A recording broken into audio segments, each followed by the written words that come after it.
Borax क्या है? Borax ना एक वाइट क्रिस्टलाइन कंपाउंड होता है, Na2B4O7.10H2, दिस इज बोरेक्स। इसका अगर सही फॉर्मूला देखें तो ये होता है Na2B4O5OH4.8H2, ये इसका सही फॉर्मूला है। इसकी स्ट्रक्चर देखते हैं हम, क्या इसमें पता है कैसे स्ट्रक्चर है? दो बोरोन sp2 होते हैं, दो बोरोन sp3 होता है। अगर बोरोन sp2 होगा तो तीन बॉन्ड ही बनाएगा ना, और अगर sp3 होगा तो चार बॉन्ड बनाएगा। तो इस तरह से इसकी स्ट्रक्चर याद रह सकती है, B O B O B O OH OH, ये वाले दो साइड वाले बोरोन ने तो दो दो तीन बॉन्ड बना लिए ना, हो गया बस। अब ये बीच वाले जो है वो ऐसे O कर दो, ऐसे। ये है इसका स्ट्रक्चर।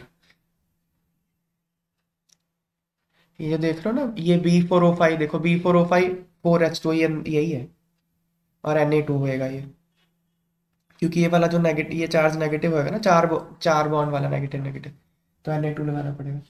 और .8H2, ये इसकी स्ट्रक्चर होती है। ये वाइट क्रिस्टलाइन कंपाउंड है, इसको बोरेक्स कहते हैं। ठीक है, तो इसके रिएक्शंस देखते हैं हम लोग।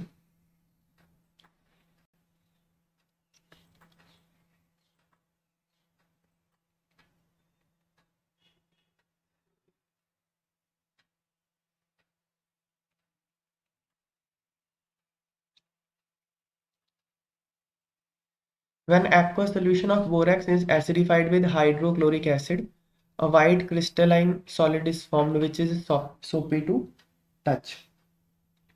Is this solid acidic or basic in nature? Explain. तो जब आप बोरेक्स के एक्वा सोल्यूशन को एसिडिफाई करते हो, ठीक है ना, तो एक वाइट क्रिस्टलाइन सॉलिड बनता है जो सोपी टच का होता है। तो कौन सा सॉलिड बना? ये बनता है H3BO3। बोरेक्स को जब आप HCl में डालते हो ना, एसिडिक एसिडिक एक्वा सोल्यूशन में, तो वो क्या बन जाता है? H3BO3, और ये बन जाता है NaCl। इसको समझने के लिए ना आप ये रिएक्शन का रेफरेंस लोगे तो थोड़ा आसानी से याद हो जाए। Na2B4O7, ठीक है, इसको पानी में डाल दो। पानी में डालने से ना ये NaOH और H3BO3 में टूटता है। इसका जो अब NaOH और H3BO3 होता है, ये एक्वा सॉल्यूशन ऑफ बोरेक्स किस किस में हाइड्रोलाइज करता है? NaOH और H3BO3 में।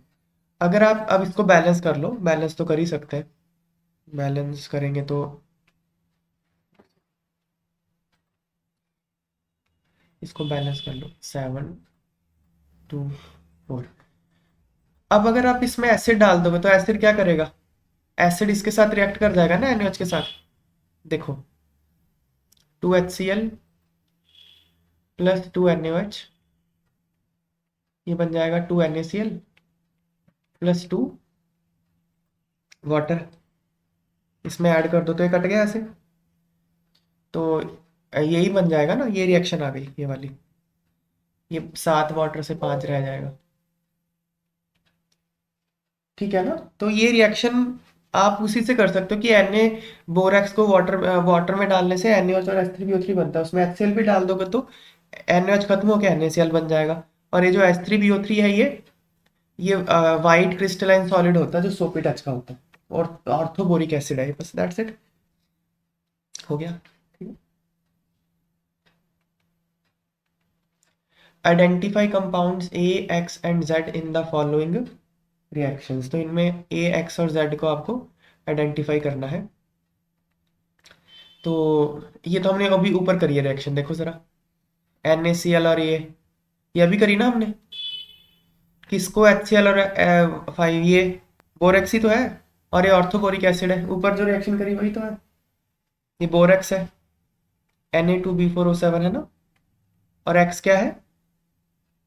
H3BO3, ऊपर ही करी है रिएक्शन ये हमने। H3BO3 के हीटिंग इफेक्ट देखना है, अगर आप उसको देखो, ये रिएक्शन तो हो ही गई, फिर H3BO3 को जब आप हीट करते हो ना, 370 केल्विन पे, तो HBO2 बनता है वो यहाँ पे।